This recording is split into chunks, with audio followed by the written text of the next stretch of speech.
Aaron, we brought you on because you are the resident Division expert of the office, a game that has undergone many changes since March when it released. It's like almost totally different now. Yeah. Division just released their survival DLC on their public test server, only on PC and only on Uplay for the moment. Yeah. That's how they tested their 1.4 patch. That game's super interesting because like survival fixes a lot of things that the core game got wrong, in my opinion. Although it is standalone, it's actually something you do and then you come back to the core game and get loot. But like the core game of the Division was always a game that everything in the game screamed at you like this is a survival game, but nothing in the game was survival. Right. There was just all of this extra stuff you collected and it gave you buffs against NPCs, or like you had all this random clothing that wasn't really all that interesting and didn't have any stats like a normal RPG would.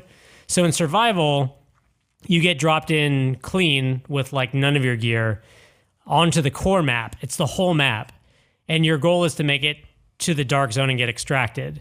So you can play with 24 other players against the environment, or you can play against 24 other players. Sure, and this also like comes on the heels of update 1.4, which we brought you on to talk about on the lobby as well a month or two ago, which that was like a lot of quality of life improvements. It made leveling up your gear and your actual the loot system more rewarding and useful in the long run, right? And then that survival mode got delayed because of that. They wanted to make sure that stuff rolled out to make the game like more playable before they released this. But this sounds like you were just saying, it sounds very much more like, because the main appeal for me, and I think Pete, me and you always talk about this, the Division is kind of appealing to me because of its world. I really like that, like, you know, Christmas time, post-apocalyptic Manhattan, but the game never grabbed me. I've only played like 2 hours of it total.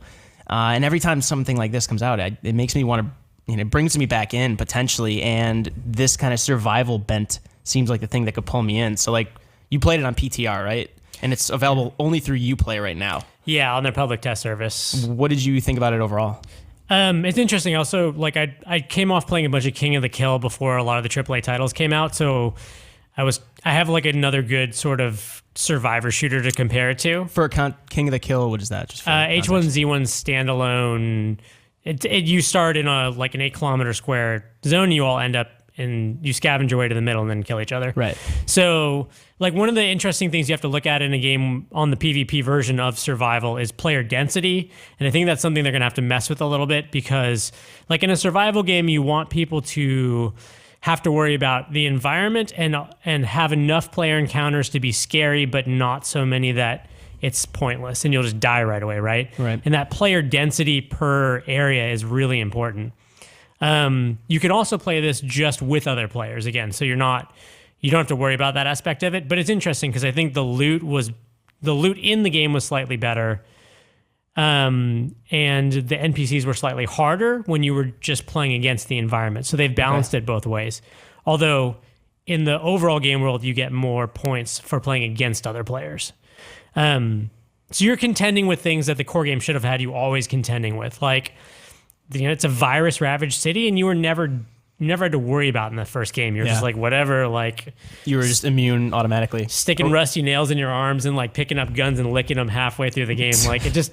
How did you play this game? This reminds me of Mad Max in a lot of ways, both in the activities you've described, but also, like, the disconnect between, like, wait, how am I supposed to be able to survive in this? Like, it's hard to imagine how you can actually capture that. So, like, could this survival mode somehow be integrated into the main game, or do you think that that's just, like, so impossible at this stage? To me, it's a reimagining of the core game in a weird way. Like, I would love it if they would port this into the core game itself, but you might get rid of the people who are just there for the loot grind because you're adding a lot of extra survival elements, such as viral infection, hunger, thirst, having to worry about a lot more things than just... I know, like, you know, again, Eric Tate plays these games the opposite of the way that I do. Yeah, min-maxing and whatnot. It's just, he goes for the most efficient run for the most loot in any given session, right? So survival is more about the experience of the world. You're in a blizzard, you're freezing to death, and you're trying to make it to a goal without dying. And everything is trying to kill you, including your own health. Your own health bar at some point starts taking a hit. You can start freezing to death. You can starve and then not be able to regenerate your health. So it's not like a new genre or anything, but I think it's kind of what the Division It's what the original idea of the Division was. That's what the world calls for. Yeah. I think. Well, that's what I was wondering. Like, am I right in assuming that like enemy placement each time is procedural, or are like set spots where enemies are going to come out? Because what you described to me earlier sounds like something that has an interesting risk reward factor, where I get dropped in by the helicopter. I think the helicopter crashes at the beginning. That justifies why you're like kind of fighting toward the center.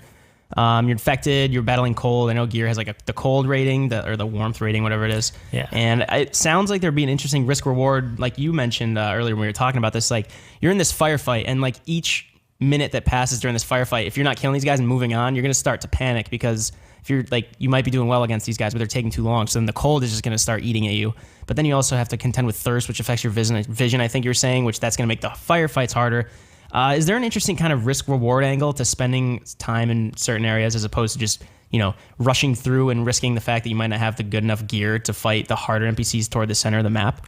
Yeah, I love how intentional all of your decisions suddenly become in the game. Like before, you were just aimlessly running through, like for no reason, just running from point A to point B.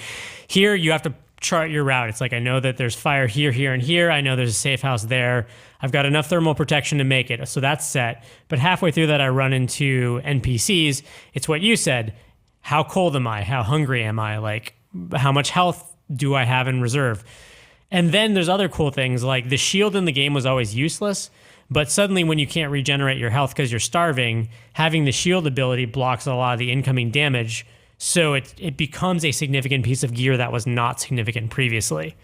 So and because you have limited resources and you have to craft all of these things, including your own abilities, it just becomes a much more intentional game. And it takes a lot more planning for you to get places. It seems like it kind of requires you to be much more proactive pretty much every step of the way, rather than just kind of letting things happen throughout your time in this world. And that's what interests me, because at the same time, it's really cool how far the Division has come, at least like from what you've said and from what I've read. I saw this like long form story somewhere recently about the behind the scenes and how much work Ubisoft has continued to put into it. But at the same time, it's also kind of indicative of the problem a lot of people have now with like early access games, or just games getting released, and then, like the criticism that they're not complete, they're just releasing them incompletely and then, patching them afterward. I don't know, where do you fall on this? Like, I mean, it sounds like you're enjoying the game more now than you did, like multitudes more than you did in March, right? And it sounds like something I would enjoy more. Again, I can't speak to it because I haven't played it much, but I don't know, where do you fall on the game being like really engaging and fun to play now as opposed to March? Like, I don't know, like, does it feel like this is what the Division was supposed to be? This is the first time that I've enjoyed DLC in the Division, to be honest. Like, Underground was basically just a loot factory for players, which was cool. Like, players needed loot. Incursion, they should have just called a room. I thought that was a really kind of half-assed attempt. Like, the first time you got into an incursion and you're like, oh, I'm in the room, and this is where the whole thing happens. That's kind of lame. So this is the first time they've actually tried to reimagine the game in an interesting way. And it's probably safe that it's a separate experience and that you come back to the core world of the game afterwards with loot, depending on how you did.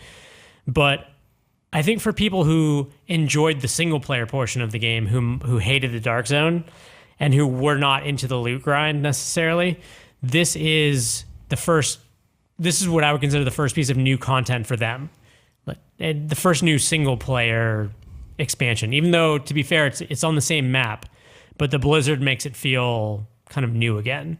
And you said that you yourself would recommend people play this alone and not against 24 other players. I would definitely start with the PvE section. With the PvP section, people can still team up, and I think you'll run into the same problems you do in the Dark Zone, where you just get stomped with no hope of winning. There's no real good balance in this game.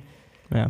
That was one thing Destiny did really well out of the gate, was make sure that their PvP was balanced, regardless of how good you were outside of their core, like some of their core modes you have to voluntarily go to.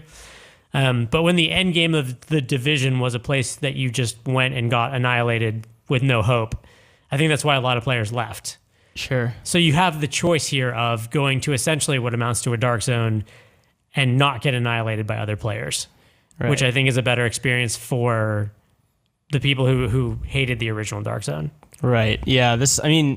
It comes out kind of almost at a time when I would be willing to jump back in right away. But, you have like Dishonored 2, you have Watch Dogs 2, you have, I don't know, Final Fantasy, Dead Rising 4 on the way. I almost would have preferred, if they did delay it, or they already delayed it, I almost would have preferred them to release it like mid-December or something. That's just me being selfish. But I've had the weirdest itch to play this game ever since I played like 2 hours of it back in March or April or something. And this is the same discussion I have every time around this game because it like intrigued me before it released. And then, Scott reviewed it, I think, and he for like despite its flaws, he really liked it and he enjoyed the world. And he said like the grind, like despite it being grindy, it felt really worth it, in the end. But I don't know, like now the fact that like Pete, you were saying the world itself seems like it's pulling you in more.